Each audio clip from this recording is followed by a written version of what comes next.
Bismillahirrahmanirrahim. Assalamualaikum warahmatullahi wabarakatuh. Innal hamdalillah nahmaduhu wa nasta'inuhu wa nastaghfiruh wa na'udzu billahi min shururi anfusina wa min sayyiati a'malina. Man yahdihillahu fala mudilla lahu wa man yudlil fala hadiya lahu. Wa asyhadu an la ilaha illallah wahdahu la syarika lah wa asyhadu anna Muhammadan abduhu wa rasuluh. Allahumma salli wa sallim wa barik ala nabiyyina Muhammadin wa ala alihi wa ashabihi wa man tabi'ahum bi ihsanin ila yaumiddin. Amma ba'd. Ma'asyiral muslimin rahimani wa rahimakumullah. Melanjutkan kembali kajian kita membahas kitab Minhaj Al-Firqatin Najiyah wa Ta'ifatil Mansurah yang disusun oleh Syekh Muhammad bin Jamil Zainu rahimahullahu ta'ala. Dan kita masih berada pada pembahasan bagian yang kedua Minhaj Al-Firqatin Najiyah, yaitu metode cara beragamanya Al-Firqatin Najiyah, golongan yang selamat, sampai pada poin yang keempat.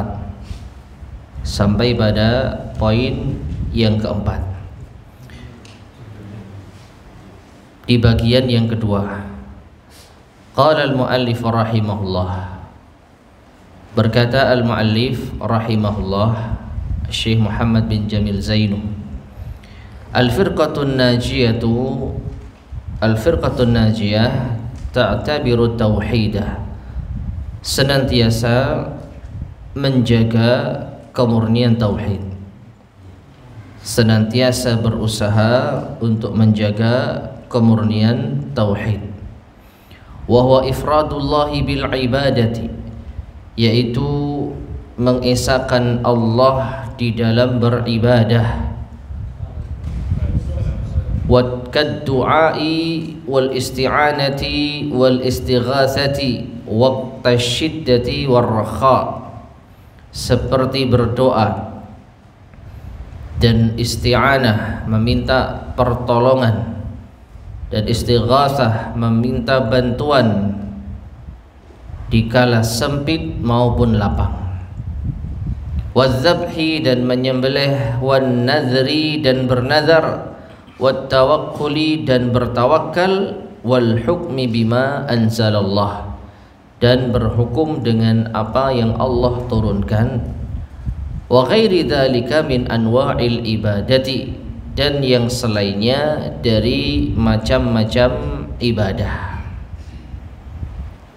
Jadi metode cara beragamanya Al-Firqatun Najiyah senantiasa memperhatikan tauhid, yaitu mengesahkan Allah Waalaikumsalam di dalam beribadah, memurnikan ibadah hanya kepada Allah, dan macam-macam ibadah diantaranya seperti yang telah disampaikan oleh al-muallif rahimahullah: berdoa, isti'anah, istighatsah, menyembelih, bernazar, tawakal, semua diserahkan kepada Allah semata.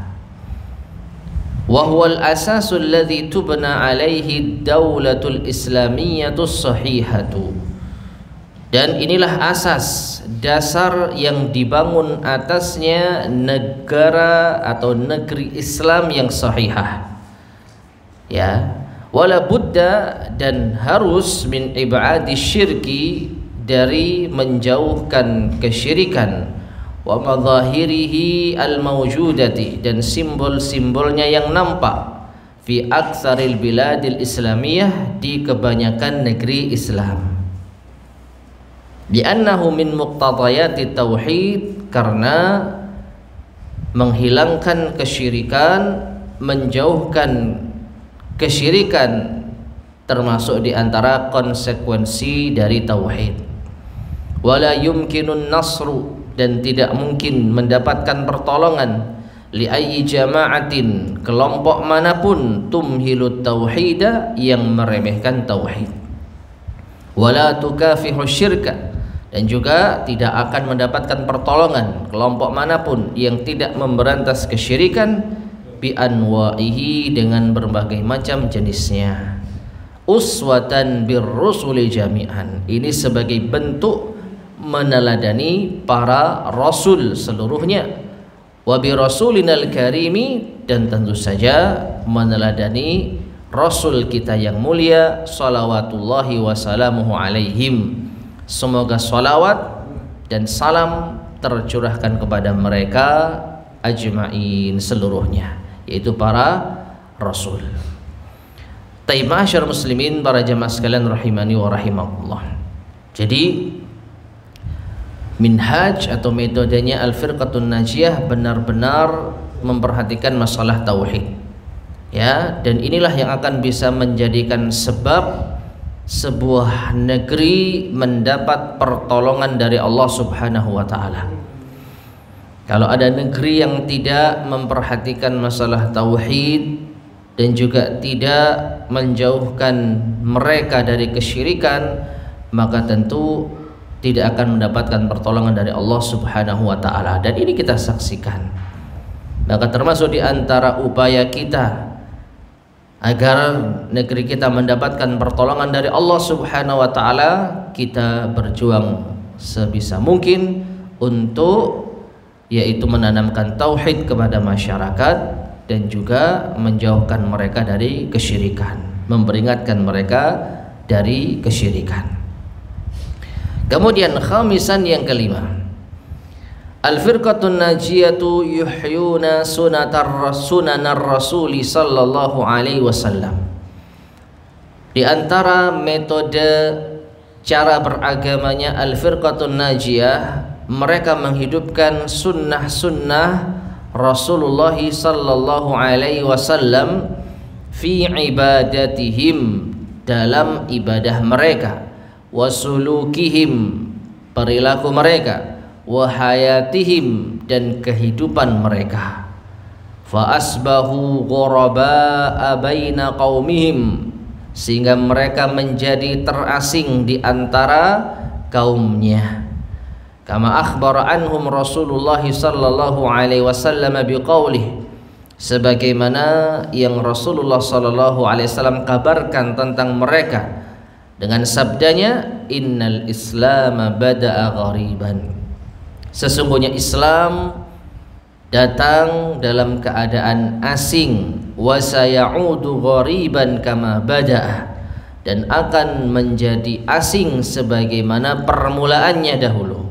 Fatuba lil ghuraba, maka berbahagialah orang-orang yang terasing. Rawahu Muslimun, hadis riwayat Imam Muslim. Wa fi riwayatin, dan dalam sebagian riwayat, fatuba lil ghuraba, maka berbahagialah bagi orang-orang yang terasing, alladzina yuslihun idza fasadan nas, yang mereka berbuat perbaikan tatkala manusia rusak. Rawahu Abu Amr Ad-Dani bi sanadin sahih, diriwayatkan oleh Abu Amr Ad-Dani dengan sanad yang sahih. Taib. Jadi poin yang kelima di antara metode beragamanya Al-Firqatun Najiyah Ahlus Sunnah wal Jamaah adalah menghidupkan sunnah Rasulullah sallallahu alaihi wasallam.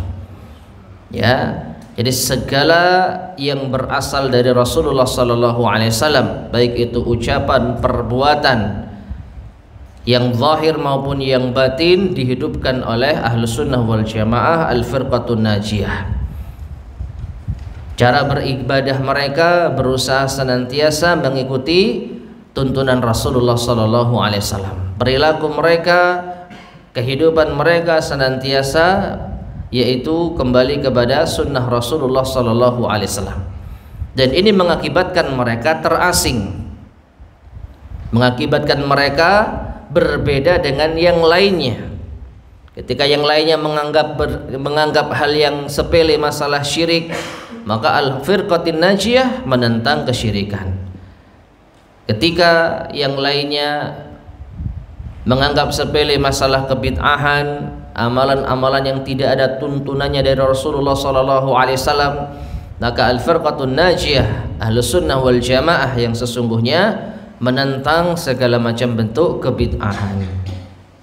Jadi jelas perbedaan mereka dengan yang lainnya yang mengakibatkan mereka terasing, ya, dalam segala hal, dalam segala yaitu jenis-jenis amalan, dalam segala penerapan yaitu cara beragama, akan senantiasa ahlus sunnah wal jamaah yang berpegang teguh dengan sunnah Rasulullah sallallahu alaihi wasallam itu merasa terasing. Namun Nabi sallallahu alaihi wasallam justru memberikan motivasi bagi mereka dengan sabdanya, fatuba lil ghuraba, maka berbahagialah orang-orang yang terasing tersebut. Namun perhatikan ma'asyar muslimin rahimani wa rahimakumullah, terasing dengan mengikuti dalil, bukan asal menjadi orang yang aneh, ya, yang nyeleneh. Karena kalau kita lihat ada manusia yang mereka berbeda dengan yang lain, tapi tidak di atas dalil, ya, cara berpakaiannya aneh, ya, potongan rambutnya aneh, asing. Demikian pula kehidupan mereka dengan berbagai macam jenisnya, yaitu apa kata orang zaman sekarang, out of the box gitu ya, berbeda dengan yang lain. Namun tidak didasarkan dalil, bukan karena mengikuti sunnah, tapi karena memang mereka orang-orang yang nyeleneh. Maka terasing yang seperti itu bukanlah terasing yang terpuji. Terasing yang terpuji dan yang disebutkan oleh Rasulullah SAW dengan tuba, berbahagialah apabila kita terasing karena mengikuti dalil, karena kita mengikuti yaitu Al-Quran dan As-Sunnah sesuai dengan pemahaman salaf. Tayyib. Kemudian yang keenam, sadisan al-firqatun najiyatu. Al-firqatun najiyah la tata'assabu, tidaklah fanatik illa li kalamillahi wa kalami rasulihil ma'sum, kecuali terhadap firman Allah dan sabda Rasulnya sallallahu alaihi wasallam yang terjaga dari kesalahan.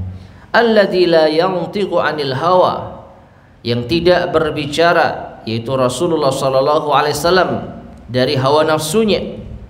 Amma ghairuhu minal bashari, adapun selain beliau sallallahu alaihi wasallam dari manusia, mahma alat rutbatuhu, setinggi apapun kedudukannya, faqad yukhti'u, maka pasti pernah bersalah, pasti pernah salah.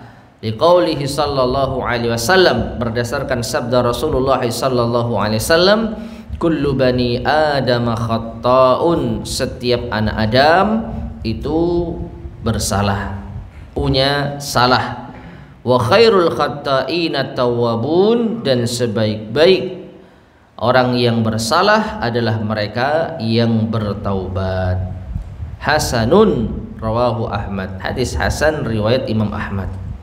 Wa qala al-Imam Malikun, dan Imam Malik berkata, laisa ahadun ba'dan nabiy sallallahu alaihi wasallam, tidak ada seorang pun sepeninggal Nabi sallallahu alaihi wasallam illa yu'khadhu min qawlihi wa yutrak, kecuali bisa diambil ucapannya dan ditinggalkan. Illa nabiyyu sallallahu alaihi wasallam, kecuali Nabi sallallahu alaihi wasallam.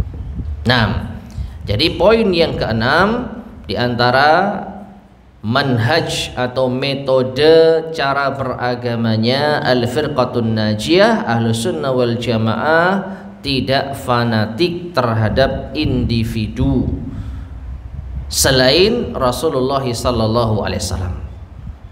Maka kalau kita jumpai ada sebagian kalangan yang mereka fanatik, pokoknya menganggap semua ucapan tokohnya benar, apabila sampai pun bertentangan dengan firman Allah dan sabda Rasulnya sallallahu alaihi wasallam, maka bisa dipastikan ini bukan manhajnya, metodenya ahlus sunnah wal jamaah.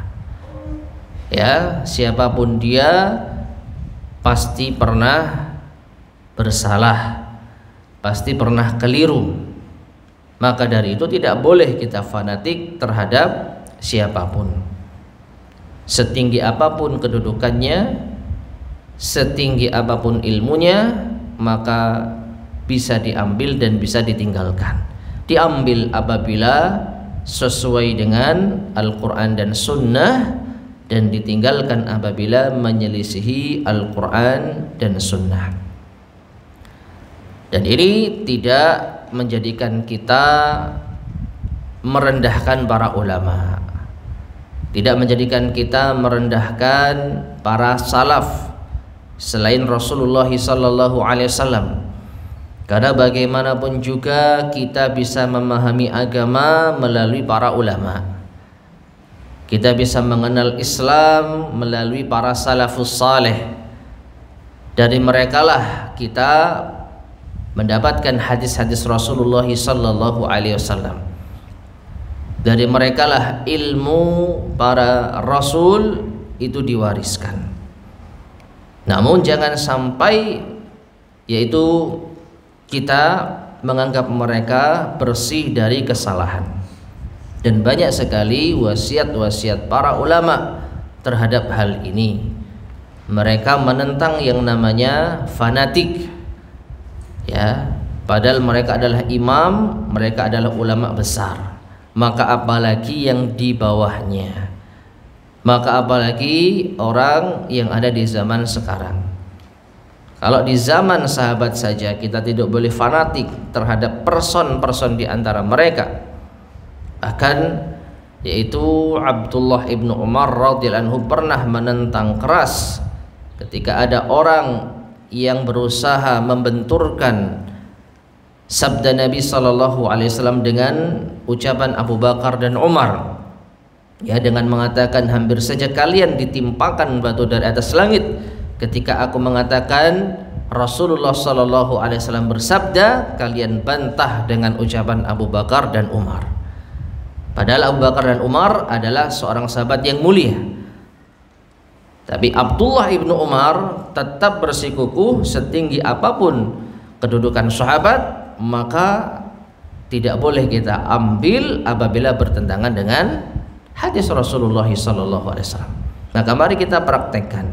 Kalau ada adab, ada akhlak, ada muamalah yang salah dari siapapun mereka, baik itu tokoh kita, baik itu guru kita, maka kita tidak boleh mengikuti kesalahannya. Kita harus yaitu berlepas diri darinya. Namun tentu dengan adab, ya. Kalau ada kesalahan pada tokoh-tokoh umat, tentu kita tidak mengikuti kesalahannya, tapi kita tidak menjatuhkan kehormatannya. Yang penting kita berlepas diri dari kesalahan apabila benar-benar bertentangan dengan hadis Rasulullah SAW. Taib. Kemudian yang ketujuh, sadisan atau sabi'an al-firqatun najiyah hum ahlul hadis. Firqatun najiyah mereka adalah ahli hadis, alladzina qala Rasulullah sallallahu alaihi wasallam fihim, yang Rasulullah sallallahu alaihi wasallam bersabda tentang mereka, la tazalu ta'ifatun min ummati zahirina 'alal haqq, senantiasa ada sekelompok dari umatku ini yang mereka tegak di atas kebenaran. La yadhurruhum man khadalahum, tidak akan memadaratkan mereka siapapun yang merendahkan mereka, hatta ya'tiya amrullah, hingga datang ketetapan Allah. Wa qala syair, seorang penyair berkata, ahlul hadis hum ahlun nabi, ahli hadis mereka adalah keluarga Nabi. Wa in lam yashabu nafsahu, meskipun mereka tidak menyertai Nabi, ya, meskipun secara fisik mereka tidak bersama dengan diri Nabi sallallahu alaihi wasallam, anfasuhu sahibu, maka nafas-nafas mereka bersahabat dengan Nabi sallallahu alaihi wasallam, ya. Jadi meskipun Nabi sallallahu alaihi wasallam tidak yaitu bersama Ahlus sunnah wal jamaah, ahlul hadis, firqatun najiyah, namun senantiasa nafas-nafas mereka menyertai Nabi SAW. Maksudnya bagaimana? Dalam kehidupan mereka senantiasa berpegang teguh dengan sunnah Nabi SAW. Taib, ma'asyarul muslimin rahimani wa rahimakumullah. Hadis yang dibawakan oleh al-muallif rahimahullah, akan ada atau senantiasa ada ta'ifatun min ummati, sekelompok dari umatku, zahirina 'alal haq, yang tegak di atas kebenaran. Dalam sebagian riwayat disebutkan mansuratan, yang mendapat pertolongan. Ya. Dan dari hadis inilah diambil istilah at-taifah al-mansurah, kelompok yang mendapat pertolongan. Jadi nama-nama ahlus sunnah itu banyak. Ada al-firqatun najiyah, golongan yang selamat, diambil dari hadis Nabi tentang perpecahan umat. 73 golongan terancam neraka, satu yang selamat. Makanya disebut al-firqatun najiyah, golongan yang selamat. Ya. Dan siapa mereka? Disebutkan dalam hadis al-jamaah, dan sebagian riwayat ma'ana alaihil yauma wa ashabi, siapa yang aku dan sahabatku berada di atasnya, itu yang berpegang teguh dengan sunnah Rasul sallallahu alaihi wasallam dan juga sunnahnya para sahabat radhiyallahu taala anhum. Nah, dalam julukan yang lain ada al-taifah al-mansurah, kelompok atau golongan yang mendapat pertolongan. Nah, diambil dari hadis ini, akan ada senantiasa pada umatku ini ta'ifatun, sekelompok, zahirina 'alal haq, yang tegak di atas kebenaran. Dalam sebagian riwayat tadi apa? Mansuratan, dan mendapat pertolongan. Ya, la yadurruhum, maka tidak akan memadaratkan mereka, man khadalahum, siapapun yang merendahkan mereka. Ini sebagai isyarat kalau kita berpegang teguh dengan sunnah, berpegang teguh di atas kebenaran, harus siap-siap direndahkan, harus siap-siap mendapatkan hinaan. Tetapi Rasulullah SAW mengatakan, memastikan la yadurruhum, tidak akan memadaratkan mereka. Cacian, hinaan orang tidak akan memadaratkan kita. Ya, justru ini bisa menjadi sebab kita mendapatkan pahala dengan kesabaran. Karena kita tahu kita berjuang di atas kebenaran. Kita tidak berjuang untuk nafsu kita. Kita tidak berjuang mempertahankan pendapat kita. Yang kita pertahankan adalah sunnah Rasulullah SAW. Itu yang kita yakini sebagai kebenaran, meskipun kita dicela, dihina, dicaci. Maka karena kita tahu hadis ini, jangan marah. Ya. Kalau kita direndahkan karena memegang sunnah, maka kita tidak perlu marah. Karena Nabi SAW mengatakan, la yadurruhum, tidak akan memadaratkan mereka. Sampai kapan? Hatta ya'tiya amrullah, hingga datang ketentuan Allah. Dan ketentuan Allah Subhanahu wa ta'ala ada dua, yaitu hingga Allah mewafatkan kita, atau hingga kita melihat kemenangan yang Allah berikan kepada kita. Ya, hanya itu saja ketentuan Allah Subhanahu wa ta'ala yang kita harapkan. Sampai mati kita berada di atas sunnah, atau kita melihat kemenangan yang Allah berikan kepada kita. Ya. Taib. Jadi firqatun najiyah ahlussunnah wal jamaah, mereka senantiasa berpegang pada hadis Nabi SAW dan berjuang membela hadis Nabi SAW. Taib. Kemudian saminan yang ke-8, al-firqatun najiyah, golongan yang selamat, tahtarimul a'immatal mujtahidin, mereka menghormati para imam-imam ahli ijtihad, wala tata'assabu liwahidin minhum, namun tidak fanatik terhadap seorang pun dari mereka. Bal ta'khudul fiqha minal qur'ani wal ahaditsis sahihati, bahkan al-firqatun najiyah mengambil fiqih, yaitu ilmu fikih, minal Quran, dari Al-Quran dan hadis-hadis yang sahihah, wa min aqwalihim jami'an, dan ucapan para imam-imam tersebut seluruhnya, idza wafaqatil haditha as-sahihah, apabila sesuai dengan hadis yang sahih. Taib, ma'asyar muslimin rahimani wa rahimakumullah. Jadi poin yang ke-8 ini sebagai penegas ataupun penjelas dari poin yang ke-6. Poin yang ke-6, Ahlus Sunnah tidak fanatik terhadap ucapan siapapun kecuali firman Allah dan sabda Rasulullah sallallahu alaihi wasallam. Namun bukan berarti merendahkan para imam, merendahkan para ulama. Justru Ahlus Sunnah wal Jamaah menghormati para ulama, mengagungkan mereka, tapi tidak sampai fanatik terhadap mereka. Dan para ulama kita senantiasa menjadikan ucapan para imam-imam tersebut sebagai penjelas untuk memahami Al-Quran maupun hadis. Ya, maka dari itu Ahlus Sunnah wal Jamaah mengambil ucapan mereka apabila sesuai dengan Quran dan hadis, dan tidak mengambil ucapan mereka apabila menyelisih Quran dan hadis, namun tetap menjaga kehormatan mereka. Wa hadza muwafiqun li kalamihim, dan ini sesuai dengan ucapan mereka para imam tersebut. Haitsu awsa'at ba'ahum an ya'khudhu bil hadis as-sahih, di mana mereka para imam tersebut berwasiat kepada para pengikutnya untuk mengambil hadis yang sahih.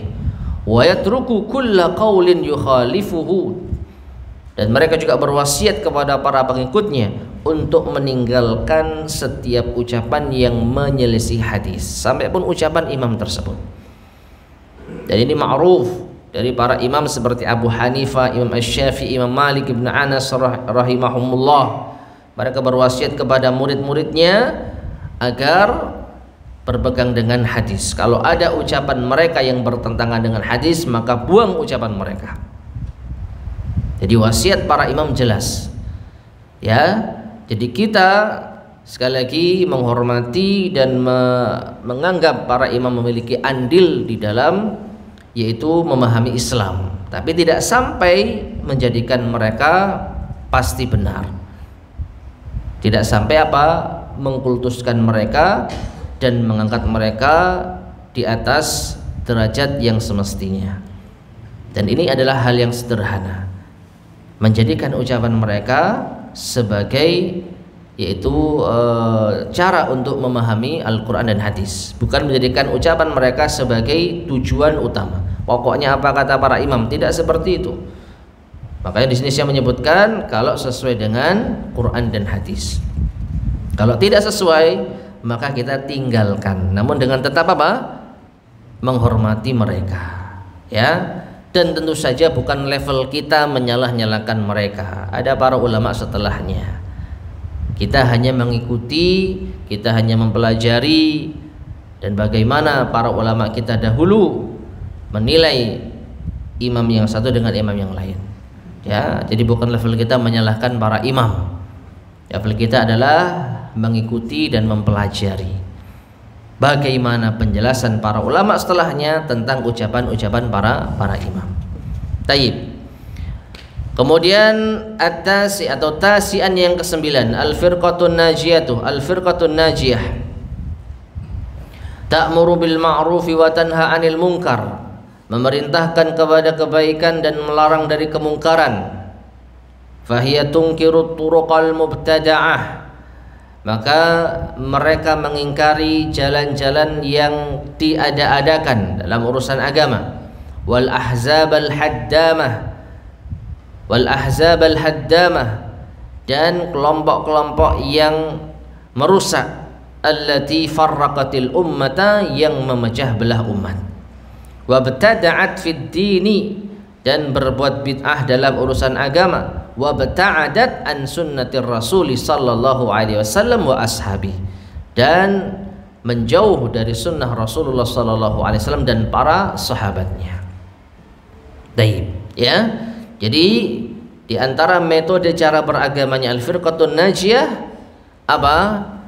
Amar ma'ruf nahi mungkar. Dan tentu amar ma'ruf nahi mungkar kembali kepada Al-Quran dan As-Sunnah. Apa yang dinilai mungkar oleh Al-Quran dan As-Sunnah maka diingkari, dan apa yang dinilai ma'ruf baik dari Al-Quran dan As-Sunnah maka diajaklah manusia kepadanya. Ya, tidak seperti yaitu kelompok-kelompok yang menyimpang. Di antara mereka ada yang membiarkan kemungkaran, bahkan ada yang tidak mengajak kepada kebaikan. Al-Sunnah memiliki sifat amar ma'ruf nahi mungkar. Ya, jadi di antara mereka saling mengingatkan, saling menasehati, itu adalah hal yang biasa, itu adalah hal yang lumrah. Taib. Kemudian yang ke-10 al-ashir atau ashiran al-firqatun najiyah tad'ul muslimina ay yakunu minal mutamassikina bi sunnatir rasul sallallahu alaihi wasallam wa ashabihi. Mereka menyeru kaum muslimin untuk berpegang teguh dengan sunnah Rasulullah sallallahu alaihi wasallam dan para sahabatnya, hatta yuktaba lahumun nasr, hingga dicatat pertolongan untuk mereka, hingga mereka mendapat pertolongan Allah Subhanahu wa taala. Wa hatta yadkhulul jannata bi fadlillah, dan hingga mereka masuk surga dengan karunia Allah. Wa syafa'atir rasul sallallahu alaihi wasallam ba'da idznillah ta'ala lah, dan masuk surga juga dengan syafaat Rasulullah sallallahu alaihi wasallam setelah izin dari Allah taala kepadanya. Nah, ma'asyiral muslimin rahimani wa rahimakumullah. Jadi Ahlus Sunnah wal Jamaah tidaklah mengajak umat untuk mendukung mereka secara personal, tetapi mengajak kepada sunnah Rasulullah sallallahu alaihi wasallam. Dan sekali lagi ini berbeda dengan kelompok-kelompok yang menyimpang. Mereka mengajak umat untuk mengikuti tokoh-tokoh mereka, memastikan bahwasanya siapa yang mengikuti tokoh mereka maka pasti akan selamat, dan siapa yang menyelesaikan tokoh mereka maka pasti akan sengsara. Jadi mengajak kepada apa? Golongan, mengajak kepada person. Sedangkan Ahlussunnah wal Jamaah kalaupun mengajak kepada person, ya hanya kepada Rasulullah sallallahu alaihi wasallam. Ya, tidak kepada yang lainnya. Karena yang disampaikan adalah Al-Quran dan hadis. Rasulullah SAW bersabda, para sahabat mengatakan demikian tentang sabda Rasul SAW. Itu yang apa? Yang dipegang teguh. Dan sampai kapan ini? Sampai Allah menurunkan pertolongannya, atau sampai meninggal dunia hingga masuk surga. Jadi sekali lagi yang kita perjuangkan bukan individu kita, bukan tokoh kita, bukan guru kita, tetapi sunnah Rasulullah SAW. Bagaimana umat ini mau mengikuti sunnah? Bagaimana umat ini mau mengamalkan sunnah? Bukan mengajak kepada diri kita, bukan mengajak kepada golongan kita. Ya, sehingga siapapun mereka, meskipun berbeda, katakanlah pengajian dengan kita, berbeda grup dengan kita, kalau mereka berpegang dengan sunnah maka kita ikut senang. Kalau mereka mengamalkan sunnah maka dimanapun dan kapanpun mereka adalah saudara seiman dengan kita. Nah, inilah prinsip Ahlussunnah wal Jamaah. Kemudian yang ke-11 hadi asyar al-firqatun najiyah tunqirul qawanin al-wad'iyyah. Al-firqatun najiyah mengingkari undang-undang yang dibuat, allati hiya min wad'il bashar, yang merupakan buatan manusia. limukhalafatiha hukmal Islam, apabila menyelisihi hukum Islam. Wa tad'u ila tahkimi kitabillahi, dan senantiasa Ahlus Sunnah wal Jamaah al-firqatun najiyah mengajak untuk berhukum dengan kitabullah alladzi anzalahu Allah, yang Allah turunkan, li sa'adatil bashar, untuk kebahagiaan manusia fid dunya wal akhirah, di dunia maupun di akhirat. Senantiasa mengajak umat untuk kembali kepada Al-Quran dan As-Sunnah dalam hukum, ya, dan mengingkari segala macam bentuk hukum yang bertentangan dengan Al-Quran dan As-Sunnah, dan tentu sesuai dengan kemampuan kita. Dan orang seperti kita, rakyat sipil, rakyat jelata, tentu tidak memiliki wewenang, ya, untuk merubah apapun yang ada pada yaitu negeri kita. Yang kita bisa hanyalah menyampaikan bahwa di dalam Islam hukuman bagi pencuri potong tangan misalkan, dalilnya ini, selesai, ya, kita ingatkan. Hukuman bagi peminum khamr adalah dicambuk. Hukuman bagi pezina yang sudah menikah dirajam, yang belum pernah menikah maka dicambuk dan diasingkan.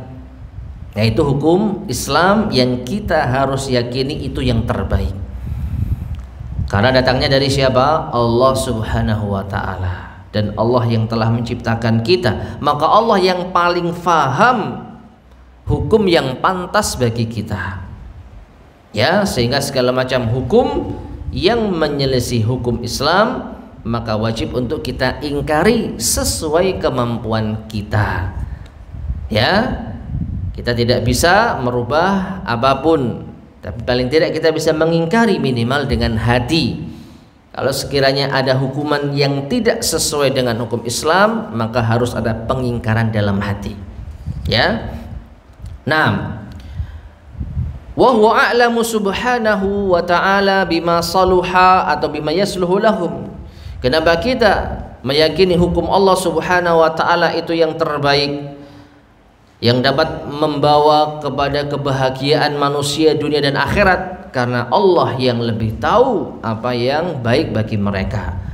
Wa huwa tsabitun, dan akan senantiasa tetap, la tatabaddalu ahkamuhu, yang tidak akan berubah hukum-hukum Allah tersebut, ala madal ayyam, ya, meskipun hari-hari berubah dan berganti. Wala yatatawwaru, dan tidak akan berkembang hasbaz zaman, meskipun zaman berubah. Dan inilah yang membedakan antara hukum manusia. Hukum manusia kadang ada revisi, setelah dibicarakan, setelah ditinjau ulang, ada perubahan. Hukum Islam, hukum Allah tidak akan pernah berubah, meskipun zaman berubah, meskipun hari silih berganti, ya. Wa inna sababa syiqa'il alam, dan sesungguhnya sebab sengsaranya alam ini, amatan, secara umum, wal alam al-islamiyah khasatan, dan alam islami secara khusus, maknanya dunia Islam, yaitu negara-negara Islam. Di antara sebab kesengsaraan mereka, wama yulaqihi min mata'ib, dan apa yang menimpa mereka berupa kemerosotan, wa dhullin wa hawan, kehinaan dan kerendahan, huwa tarkuhu hul al-hukmah, yaitu mereka meninggalkan hukum li kitabillah, kitab Allah, wa sunnati rasulih sallallahu alaihi wasallam, dan meninggalkan hukum yang sesuai dengan sunnah Rasulullah sallallahu alaihi wasallam, ya. Jadi sebagian orang memandang justru hukum Islam ini, katakanlah kuno, sudah usang, sehingga mereka mencari hukum yang lebih baik. Maka sekali-kali tidak akan pernah ada hukum yang lebih baik daripada hukum Allah. Justru dengan meninggalkan hukum Allah itulah mereka akan sengsara, mereka akan merosot, dan mereka akan mendapatkan kehinaan, ya. Maka wala izza lil muslimin, tidak ada kemuliaan bagi umat Islam illa birruju', kecuali dengan kembali ila ta'alimil Islam, kepada ajaran-ajaran Islam, afrodan wa jama'atin, baik secara individu maupun secara yaitu kelompok, baik secara individu maupun secara cakupan yang lebih luas, baik itu dari daerah maupun negara maupun yang lebih besar daripada itu. Wa hukumat, dan juga pemerintahan, ya. Amalan biqaulihi ta'ala, karena mengamalkan firman Allah Ta'ala, innallaha la yughayyiru ma biqaumin hatta yughayyiru ma bi anfusihim. Sesungguhnya Allah tidak akan merubah sesuatu kaum, apa yang ada pada kaum, hingga mereka merubah apa yang ada pada diri mereka. Baik, ma'asyar muslimin rahimani wa rahimakumullah. Maka poin utamanya Ahlus Sunnah wal Jamaah, Al-Firqatun Najiyah, harus meyakini bahwa hukum Allah itulah yang terbaik, terlepas dari apakah bisa diterapkan atau tidak, apakah memungkinkan diterapkan atau tidak. Karena sekali lagi kita hanya rakyat jelata yang tidak memiliki wewenang apapun, ya, dan kita patut bersyukur kepada Allah Subhanahu wa Ta'ala sehingga kita tidak memikul beban berat, tanggung jawab berat. Bayangkan mereka yang memiliki kedudukan, mereka yang memiliki wewenang, tapi mereka masih yaitu mendahulukan hukum selain hukum Allah Subhanahu wa Ta'ala. Betapa beratnya beban mereka di hadapan Allah. Maka di satu sisi kita bersyukur menjadi orang biasa, karena kita hanya dituntut setidaknya mengingkari kalau ada hukum yang tidak sesuai dengan hukum Allah. Karena kita nggak punya apa-apa. Atau kalau mau lebih dari itu, kita memberikan nasihat, mengajak, diterima alhamdulillah, tidak diterima sudah tuntas kewajiban kita. Jadi beban kita apa? Tidak berat, ya. Maka dari itu ma'asyiral muslimin rahimani wa rahimakumullah, untuk orang seperti kita setidaknya ada pengingkaran dalam hati. Kalau seandainya ada hukum-hukum yang bertentangan dengan Allah, hukum Allah Subhanahu wa Ta'ala, ya. Nah, jadi itu poin yang ke-11. Yang ke-12, nampaknya ini yang terakhir ya, meskipun yang ke-12 ini ada beberapa poin di bawahnya. Tsani asyar, yang ke-12, Al-Firqatun Najiyah.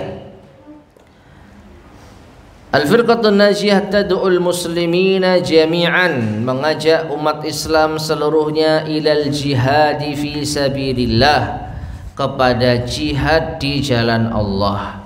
Wa huwa wajibun ala kulli muslim, dan ini wajib atas setiap muslim, hasba taqatihi wastita'atihi, sesuai dengan kesanggupan dan kemampuannya. Wa yakunul jihadu bima yali, dan perhatikan jihad yang dimaksud sebagai berikut, ya. Jadi agar kita tidak salah faham, Ahlus Sunnah wal Jamaah mengajak umat Islam untuk berjihad jangan dipahami secara sempit, hanya jihad berperang dengan senjata. Tidak, itu termasuk di antara jihad, namun sebelum itu ada beberapa jihad yang tidak kalah pentingnya, bahkan ini yang sepatutnya kita perjuangkan. Apa saja itu yang dimaksud jihad di jalan Allah? Awalan, yang pertama, al-jihadu bil lisani wal qalam, berjihad dengan lisan dan tulisan. Berjihad dengan lisan dan tulisan.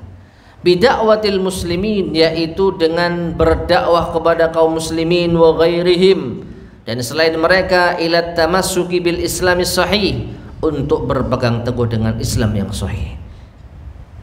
Jadi kita ngajak orang untuk kembali kepada Al-Quran dan Sunnah dengan lisan maupun dengan tulisan, termasuk bagian dari apa? Jihad, ya. Wa tauhidil khali minasyirk, mengajak untuk bertauhid dan meninggalkan kesyirikan, yang bersih dari kesyirikan, alladzi intasyara fi katsiri minal biladil islamiyah, yang tersebar banyak di negeri-negeri Islam. Jadi ini termasuk jihad, jamaah. Mengajak orang untuk kembali kepada tauhid dan meninggalkan kesyirikan termasuk jihad yang tersebar di kebanyakan negeri-negeri Islam. Walladzi akhbara anhu Rasulullah sallallahu alaihi wasallam,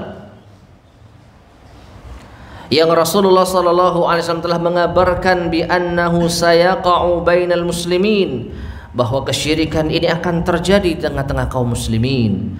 Faqal, beliau bersabda, la taqumus sa'atu hatta talhaqa qabailu min ummati bil musyrikin. Kiamat tidak akan tegak hingga beberapa kelompok dari umatku akan bertemu dengan orang-orang musyrik. Wa hatta ta'budu qabailu min ummatil awthan, hingga sebagian kelompok di umatku ini akan menyembah berhala. Dan ini terjadi, ya, sebagian kelompok dari umat Islam akan bertemu dengan orang-orang yang berbuat syirik, akan bertemu dengan mereka yang menyembah berhala. Dan berhala, ma'asyar muslimin rahimani wa rahimakumullah, itu segala yang disembah selain Allah. Bukan hanya patung, bukan hanya yang berwujud seperti tiga dimensi yang dipahat, yang dibentuk. Tidak hanya itu, segala macam yang disembah selain Allah subhanahu wa ta'ala, yang diharapkan yaitu pertolongannya, yang diharapkan bisa menyampaikan hajat mereka kepada Allah, itu adalah berhala. Ya, model apapun itu, kalau diharapkan keberkahannya dan diharapkan bisa mendatangkan manfaat atau menolak madarat tanpa ada keterangan dari Allah dan Rasulnya, maka itulah berhala. Hadis ini sahih, rawahu Abu Daud wa warada ma'nahu fi Muslim. Hadis sahih diriwayatkan Abu Daud dan juga terdapat makna yang semakna dengannya dalam riwayat Imam Muslim. Baik, itu jihad yang pertama. Jihad dengan apa? Lisan dan tulisan. Ya, termasuk ngajak orang ngaji, kembali kepada kajian-kajian yang mengajak kepada Quran dan Sunnah, termasuk bagian dari jihad, tanpa perlu kita mengangkat senjata. Tsaniyan, yang kedua, al jihadu bil mal, berjihad dengan harta. Wa yakunu bil infaqi ala nasyril Islam, itu dengan kita berinfak untuk menyebarkan Islam. Wa tab'il kutubid da'iyati ilaih, mencetak buku-buku, kitab-kitab yang menyeru kepada Islam. Alal wajhi sahih, sesuai dengan yang benar, Islam yang benar. Wa yakunu bi tawzi'il mal alal mu'allafati qulubihim, atau alal mu'allafati qulubuhum. Dan juga di antara jihad dengan harta, membagikan harta. Ya, jadi berbagi harta kepada orang-orang mu'allaf min du'afa'il muslimin, dari kalangan orang-orang Islam yang lemah akidahnya, litasbitihim, untuk mengokohkan mereka. Jadi kalau ada bencana alam misalkan, lalu di antara korbannya adalah kaum muslimin yang rentan digoda dengan bantuan untuk meninggalkan agama, maka seorang muslim yang memiliki harta yang digunakan untuk membantu mereka termasuk di antara bentuk apa? Jihad. Jihad dengan harta. Wa yakunu bitasni wa syira'il aslihah, dan juga dengan membuat dan membeli senjata, wal mu'iddati lil mujahidin, dan apa-apa yang bisa dipersiapkan oleh orang-orang yang berjihad, wa ma yalzamuhum min ta'amin wa kisa'in wa ghairi dzalik, dan apa yang mereka butuhkan berupa makanan, pakaian dan selainnya, kalau ada dan kalau memungkinkan. Perhatikan ya, kalau ada kaum muslimin yang sedang diserang oleh orang-orang kafir, maka termasuk jihad dengan harta adalah mensuplai mereka apa yang mereka butuhkan, baik itu makanan, minuman, pakaian, termasuk senjata dan kendaraan. Namun sekali lagi, apabila itu memungkinkan. Kalau tidak memungkinkan, maka kita bisa memberi apapun yang mereka butuhkan yang itu tidak melanggar. Contohnya apa? Donasi makanan, pakaian, silahkan. Ya, karena kalau senjata ini tentu urusannya berat. Ada undang-undang yang mengatur. Bahkan ini termasuk di antara perkara yang sensitif. Maka jangan, karena kita tidak melanggar aturan. Yang mereka butuhkan apa? Makanan, minuman, kirim kalau memungkinkan. Ya, jadi bagi yang memiliki harta, ketika mengetahui ada saudara-saudara yang membutuhkan, maka bantu mereka. Ini termasuk apa? Jihad. Salisan yang ketiga, yaitu jihad yang ketiga, al jihadu bin nafas. Nah, baru jihad dengan jiwa. Dan ini yang terakhir, bukan yang pertama.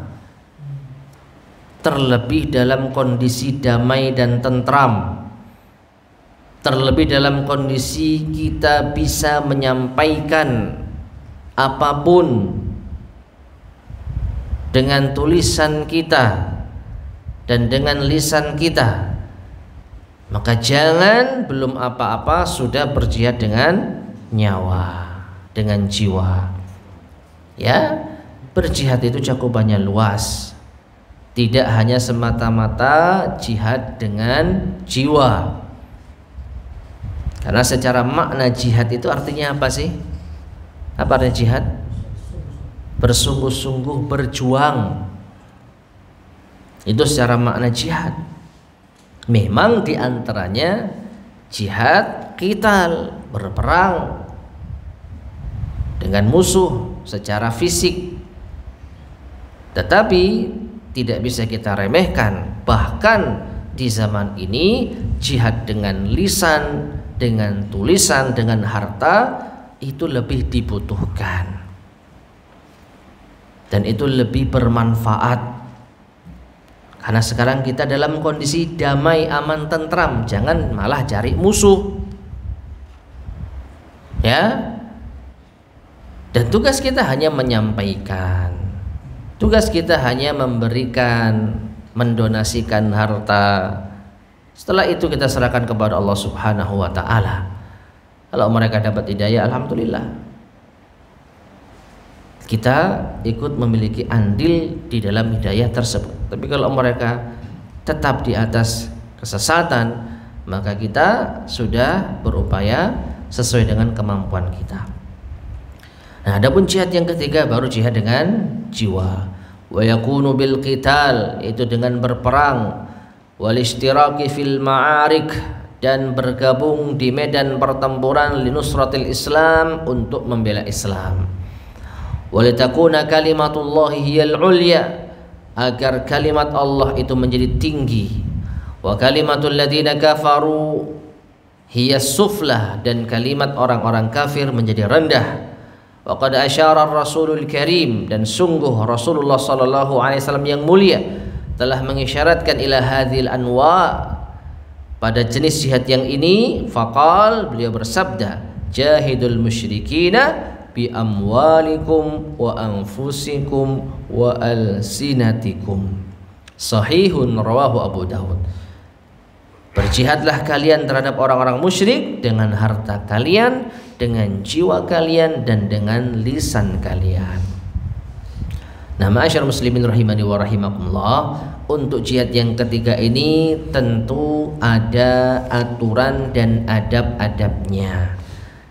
Dan di antara keyakinan Ahlus Sunnah wal Jamaah, di antara metode Al-Firqatun Najiyah, Al-Ta'ifah Al-Mansurah Ahlus Sunnah wal Jamaah, berjihad bersama pemimpin kaum muslimin.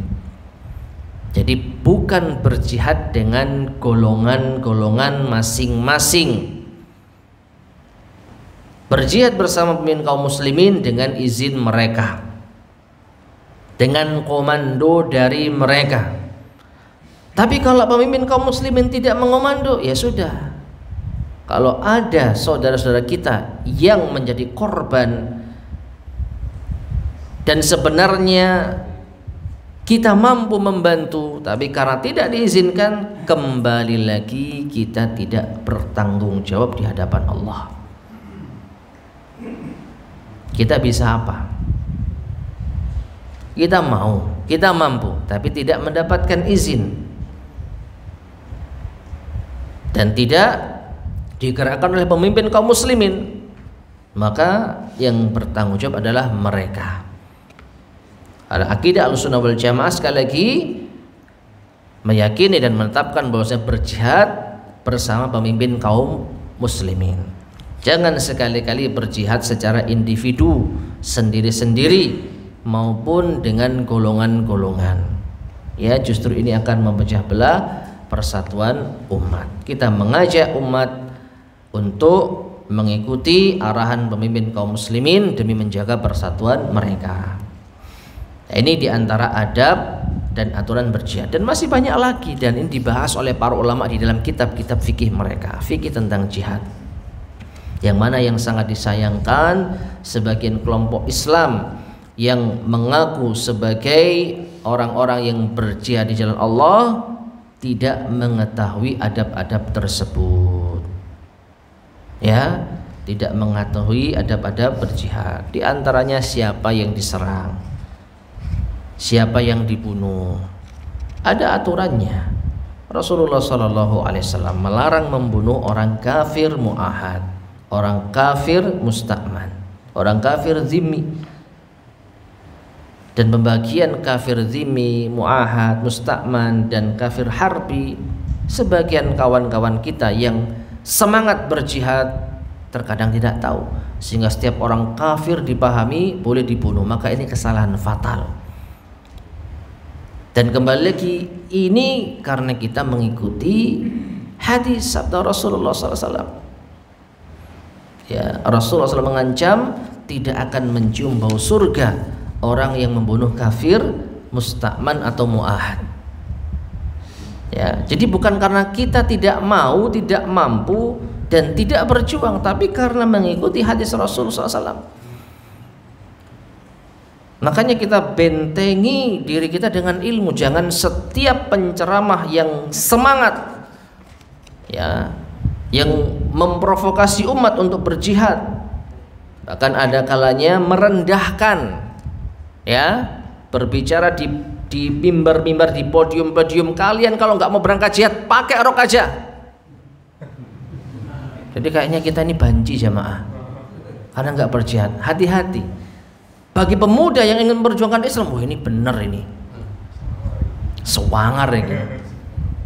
Wah, saya nggak mau pakai rok, berarti saya harus berangkat. Nah, padahal siapa yang diperangi? Ya, dan apakah sesuai dengan kebenaran?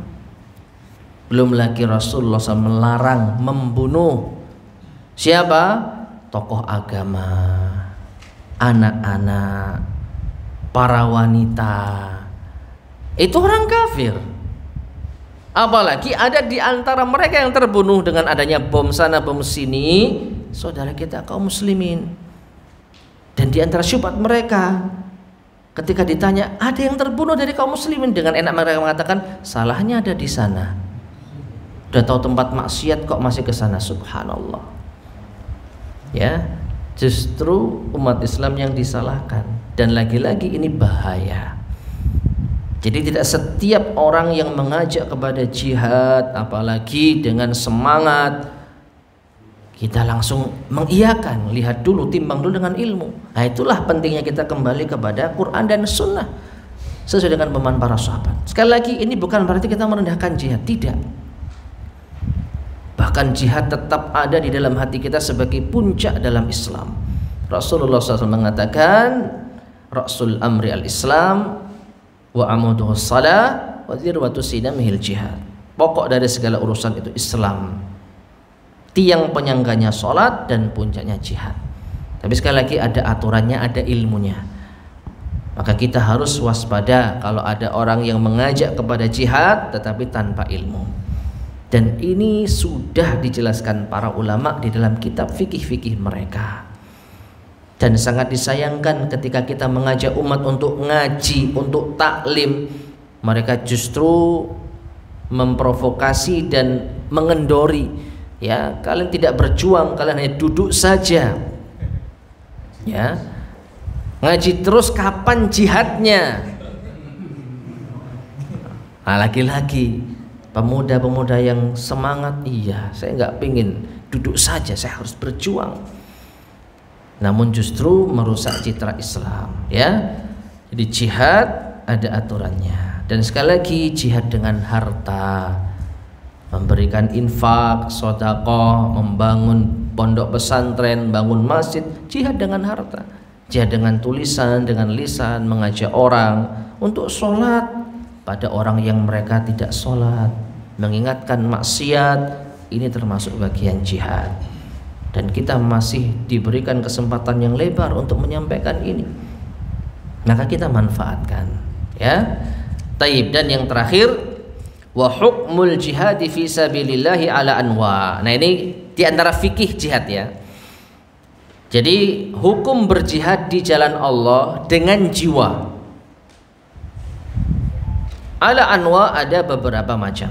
Perhatikan, ini teori di antara ilmu tentang jihad. Awalan, yang pertama, fardu ainin. Hukum berjihad ada kalanya fardu ain. Setiap kita dituntut wajib berangkat. Wa yakunu diddal adu al muhajim, yaitu kita melawan musuh yang menyerang li ba'di biladil muslimin, menyerang sebagian negeri kaum muslimin, ka Filistin, seperti Palestina, allati tasabahal yahudul mujrimun, yang dirampas oleh orang-orang Yahudi yang berdosa. Fal muslimuna al mustati'un, maka kaum muslimin yang mampu, asimuna, mereka berdosa kalau tidak berjihad. Hatta yukhrijul yahuda minha, hingga berhasil mengeluarkan orang-orang Yahudi darinya. Perhatikan, Syekh di sini tidak memprovokasi, tetapi memberikan arahan kaum muslimin yang mampu. Dan kita membahas mampu bukan hanya mampu secara fisik, harta, persiapan dan lainnya. Ada masalah birokrasi yang mungkin kita tidak bisa melewatinya. Terus maunya gimana? Berangkat bawa senjata, di bandara sudah dicekal Anda, ya. Jadi dengan membaca, wah saya mampu ini, bisa beli senjata. Nah, belinya selundupan atau apa? Legal ini, saya punya izin. Oke. Terus mau gimana? Ya, saya mau berangkat kemana? Beli tiket ke Palestina. Oke, silakan. Sampai di bandara, sampai di bandara, masukkan bagasi, sudah habis Anda. Jadi bukan hanya mampu dari segi Anda, tapi mampu dari segi peraturan-peraturan yang harus kita lewati, ya. Maka kalau kita nggak mampu, kita nggak dosa.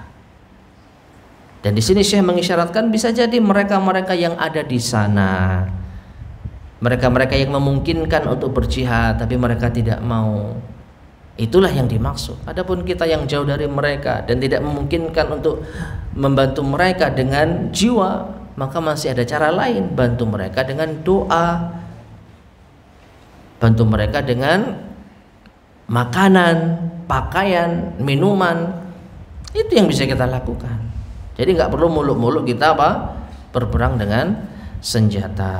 6. Wa yu'idul Masjidil Aqsa lil muslimin, dan tujuannya juga untuk mengembalikan Masjidil Aqsa ke pangkuan kaum muslimin, bima yastati'un, dengan apa yang mereka mampu, bil mali awin nafs, baik dengan harta maupun dengan jiwa.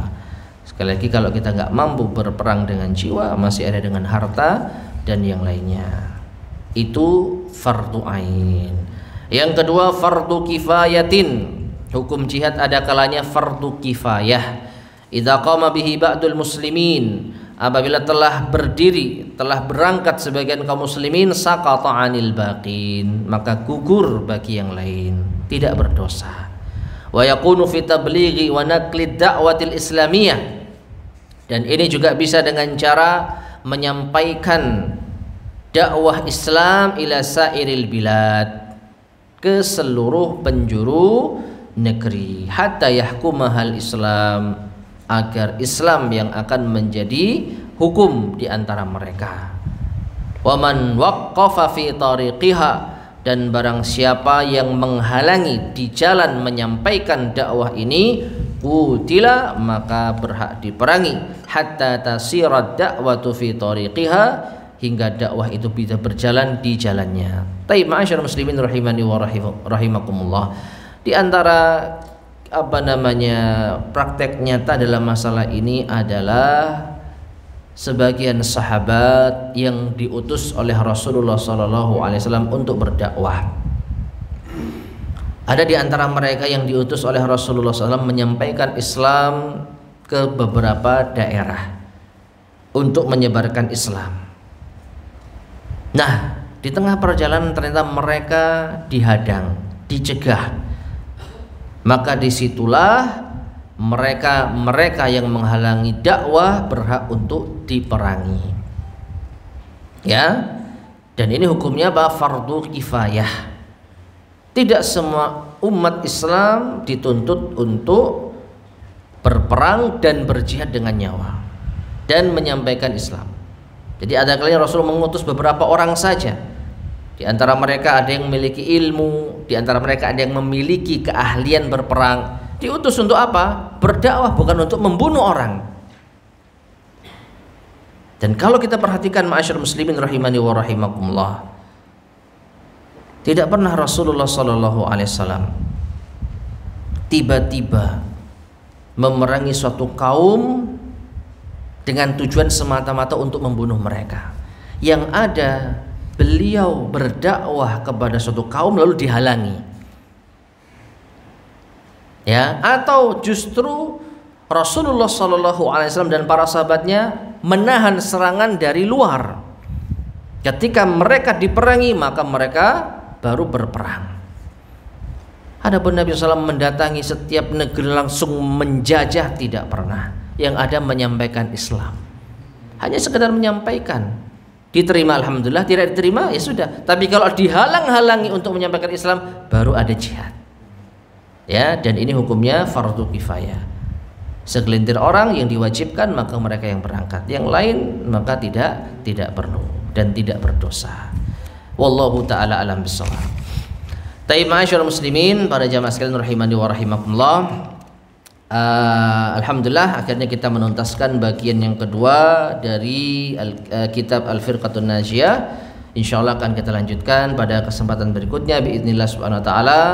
Bagian yang ketiga yaitu alamatul firqatin najiyah. Wallahu taala alam bissawab. Taib, sebelum kita akhiri barangkali ada yang disampaikan, tafadhol silahkan. Bismillah. Ya. Maksud pemimpin kaum muslimin yang harus kita ikuti yang seperti apa? Ya, kita berada di mana? Dan siapapun dan dimanapun kita berada, di situ ada pemimpin yang sah. Loh, tapi mereka tidak berpegang dengan Al-Quran. Maka hadis Nabi SAW lagi-lagi berbicara, isma' wa ati' hatta ta'khudha malak, ya, wa tatribu dhahrak. Tetap dengar dan taati meskipun mereka mengambil harta dan mereka memukul punggungmu. Mereka mengambil harta kita dan memukul punggung kita, tanda kalau mereka tidak berpegang dengan Islam yang benar. Tapi Rasulullah SAW perintahkan kita untuk tetap mendengar dan taat. Dan mustahil kita bisa mengharapkan pemimpin yang 100% benar-benar mengikuti Quran dan Sunnah secara adil. Bang, rakyatnya kayak kita. Rakyatnya kayak kita mengharap pemimpin seperti Abu Bakar dan Umar, seperti Ali dan Utsman radhiyallahu anhum. Ya, kita harus sadar diri. Ya. Dan lagi-lagi Allah Subhanahu wa taala mengingatkan, wa kadzalika nuwalli ba'dadh dhalimina ba'dan bima kanu yaksibun. Dan demikianlah kami kuasakan sebagian kalian dengan sebagian yang lain, sesama orang-orang yang zalim, atas apa yang mereka perbuat.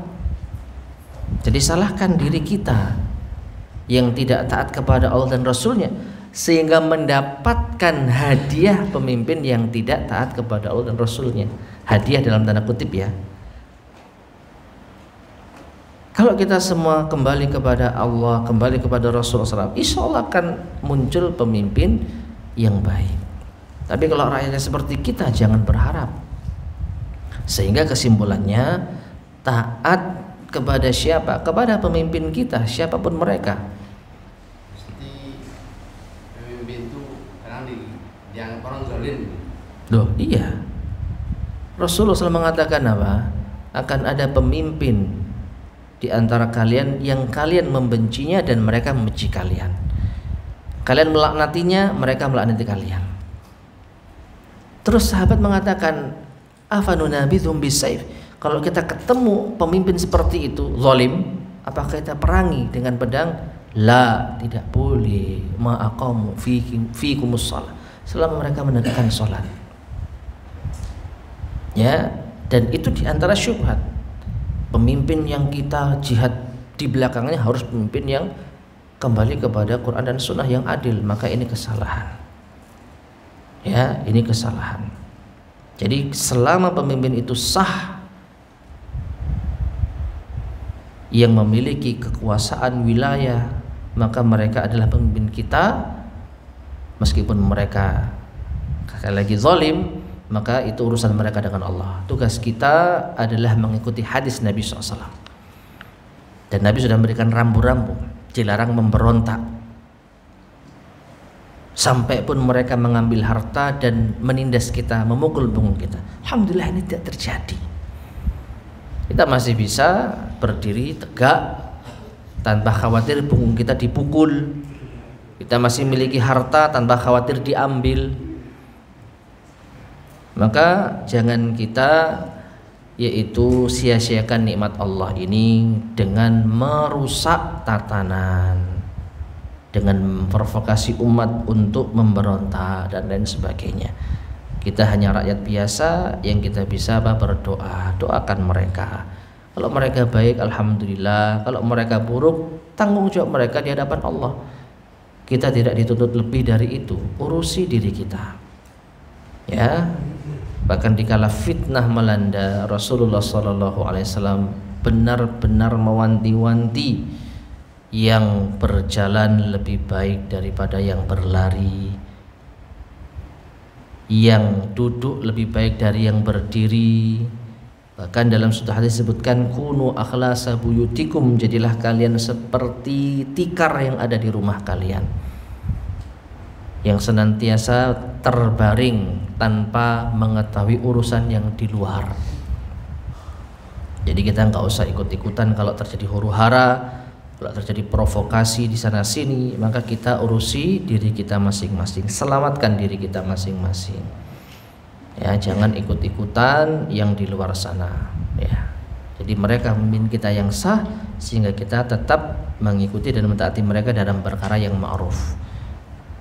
Kemaksiatan mereka itu urusan mereka dengan Allah Subhanahu wa taala. Mungkin seperti itu, wallahu a'lam bishawab. Ada lagi yang sampaikan? Ya. Kalau seumpama di sebuah majelis itu mungkin lagi semangatnya bersapa, tiba-tiba mengucap takbir Allah Akbar, itu apa juga beradab atau sikap kita? Kalau ada di majelis ilmu, karena saking semangatnya lalu ada pekikan takbir Allahu Akbar, langsung Allahu Akbar gitu ya, maka apakah itu termasuk adab yang baik atau tidak? Maka pertanyaannya sekarang di mana? Mungkin di masjid atau di luar masjid?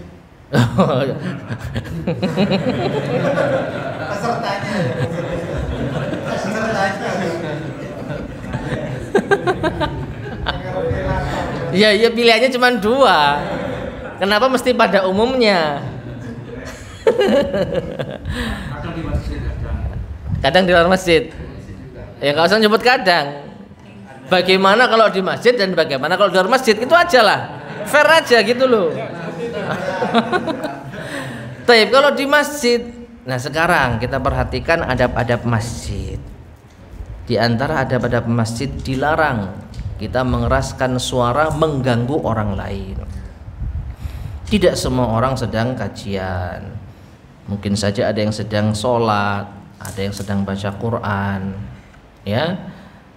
Maka tidak sepatutnya kita meneriakkan suara dengan kencang. Berarti nggak boleh zikir takbir. Tidak ada yang melarang, tapi jangan dikeraskan. Jangan dikeraskan sampai apa? Memekikkan takbir. Ya.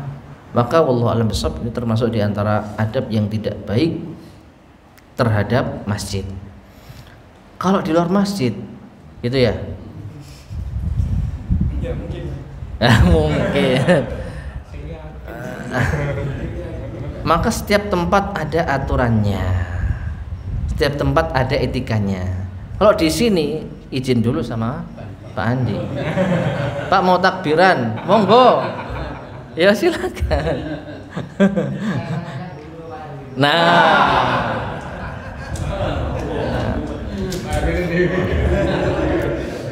Ya jadi intinya ada etikanya.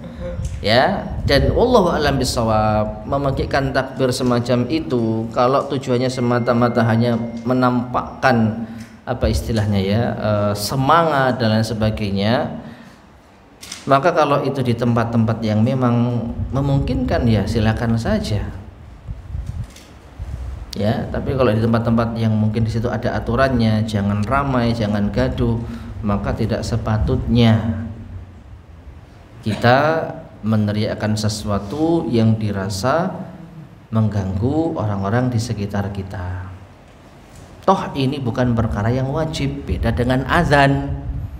Azan harus dikeraskan, dan itu diatur dalam agama kita. Sedangkan takbir, bukan takbiran loh ya, takbir.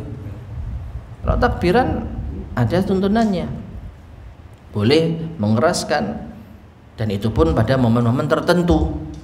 Dan itu syiar Islam. Tapi kalau hanya sekedar mengucapkan Allahu Akbar, zikir, mengucapkan Allahu Akbar, ya tidak keras. Setelah sholat itu loh, Subhanallah, Alhamdulillah, ya, Allahu Akbar, tidak dengan keras. Maka kita tidak melarang orang mengucapkan takbir. Tapi ini dilihat dulu takbir apa ini? Takbir untuk mengeluapkan semangat. Berarti ini bukan hal yang wajib, ya kan? Tidak ada kewajiban kita meluapkan semangat dengan takbir. Tidak ada tuntunannya. Minimal hukumnya mubah, oke lah. Kalau itu perkara yang mubah, jangan sampai menabrak larangan. Di masjid ada adab yang harus dijaga, menjaga keterangan masjid. Di rumah juga ada adab. Jangan sampai mengganggu kenyamanan tuan rumah. Di jalan juga ada adab. Silakan kalau mau di hutan. Pas camping, takbir yuk, Allahu Akbar, tidak ada masalah. Mungkin seperti itu ya. Wallahu a'lam bishawab. Ada lagi yang sampaikan? Oke. Ustaz, tadi disebutkan jenis kafir ya. Maksudnya atau maknanya apa? Baik, kafir mu'ahad itu kafir yang memiliki perjanjian damai dengan kaum muslimin.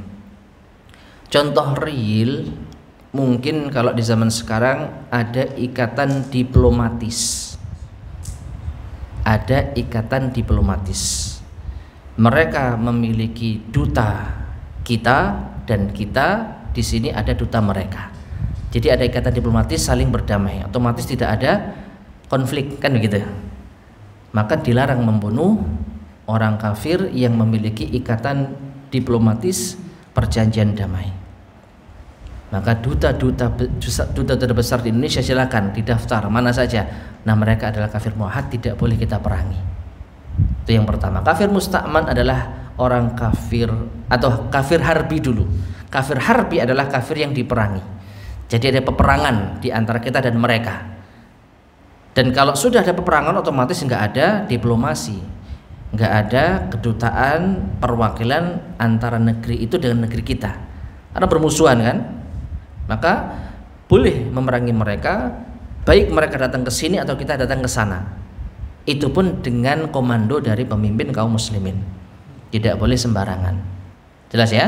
Nah, kafir mustakman itu adalah orang kafir harbi, katakanlah negara A. Negara A posisinya mereka kafir harbi dengan negara kita. Ya. Maka apabila ada warga negara A yang mereka mendapatkan suaka politik, jangankan dari pemerintah kita, dari warga sipil kita, misalnya fulan meminta izin kepada pemerintah kita, Pak pemerintah, saya ada saudara warga negara A yang akan mengunjungi saya, tolong jamin keselamatannya. Tolong jamin keselamatannya. Dia kesini dalam keadaan damai, tidak membawa senjata, hanya berkunjung ke tempat saya. Maka dia kafir mustakman. Jelas? Orang kafir yang asalnya harbi, tapi karena ada suaka politik dari salah seorang warga kita, minta izin, ada warga negara A mau mengunjunginya, sehingga memohon untuk dijaga keselamatannya, maka ini halal dibunuh meskipun negerinya sedang konflik dengan negeri kita. Jelas? Hah? Haram dibunuh? Iya. Meskipun negerinya sedang konflik dengan negeri kita. Jelas? Ya, taib. Kalau saya ngomong halal berarti salah. Haram dibunuh, ya. Taib. Kemudian yang keempat, kafir zimmi, yaitu orang kafir yang tinggal di negeri kaum muslimin dan mendapatkan jaminan keselamatan. Mereka mendapatkan hak untuk tinggal, menetap, dan mereka tidak boleh untuk diganggu dan diperangi. Jadi mereka warga asing yang tinggal di negeri kita dan mendapat jaminan keselamatan dari kita. Nah, itu macam-macam kafir yang harus kita ketahui agar kita tidak salah di dalam bersikap. Mungkin seperti itu ya. Ya, Allahu a'lam bishawab. Baik, mungkin kita cukupkan sekian. Mudah-mudahan bermanfaat. Kurang lebihnya saya mohon maaf. Kita akhiri. Subhanakallahumma bihamdika asyhadu an la ilaha illa anta astaghfiruka wa atubu ilaik. Alhamdulillahirabbil alamin. Assalamualaikum warahmatullahi wabarakatuh.